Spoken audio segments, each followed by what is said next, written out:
te motu tapu a Tinirau ki Mokoia. Ko te mahi, kei te motu i tēnei ata, he hura i te Umu Kohukohu Whetū ki a Matariki, hei whakamānawa, hei whakahonore, hei whakanui, i te tainga mai o te mātahi o te tau Māori i tēnei ata tonu nei.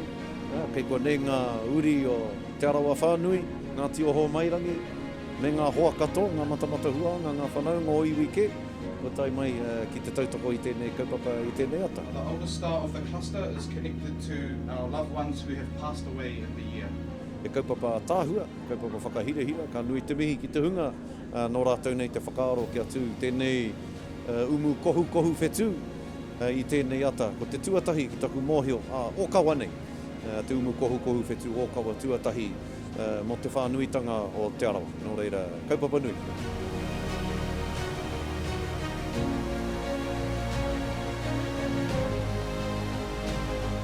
I hear that the name of the little point we're going to is Matariki, so that's even more special, really. Yeah, I just feel quiet and learning. It never stops, does it?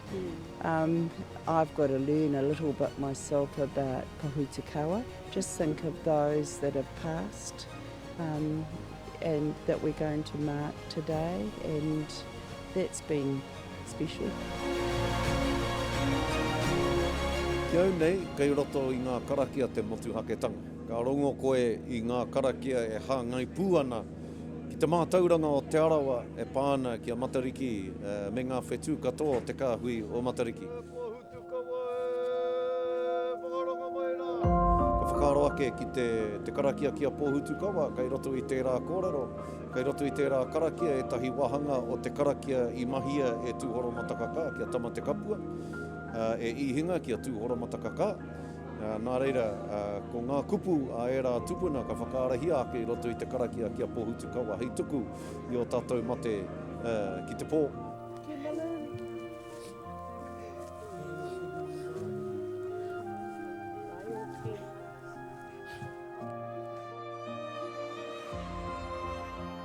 He kupu i ahu mai o tātou mātua tupuna, he kupu e hāngai pūana ki a Tērā, ki ngā ingo roto i te takiwā nei, ki te ara wairua ka whāia e ngā wairua o Tērā, ki te Hawaii, ki Pāmamau e kororohia nei.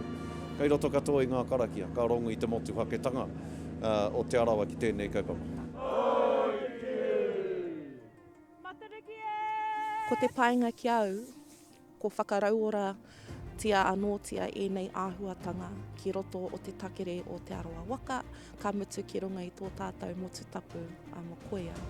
Ko tā mātou i ata whakatai i Tirohia te wāhi e ara mai ai a Matariki, ana koera te wāhi whakatūhi ai te tūāhu, ana i anga te tūāhu ki teua ki tērā taho te roto. Nō reira, ko te kaupapa o tēnei, ko te take o tēnei tūāhu e whata mō ngā kai e tuku nei hei koha i te hautapu ki a Matariki.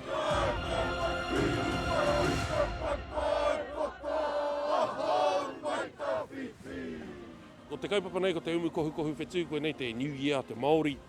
Me te aha ki ahau, me Māori ngā karawhiunga o te New Year Māori, i mua i tana whakakaporei hanatanga a tērā tau. Ko tā tātou kaupapa i Mokoia i te rangi nei, he whāngai i ngā whetū i a Matariki, i a Waiti, i a Waitahi, i a Waipunārangi, ururangi ngā whetū katoa. Ko te Waimarie o te ngākau, e hara i te mea i te rangi anake te whakamiharo i te whenua anō hoki, i konei te tinu me te mano ki te whakarangatira i te kaupapa. Hangie, huie!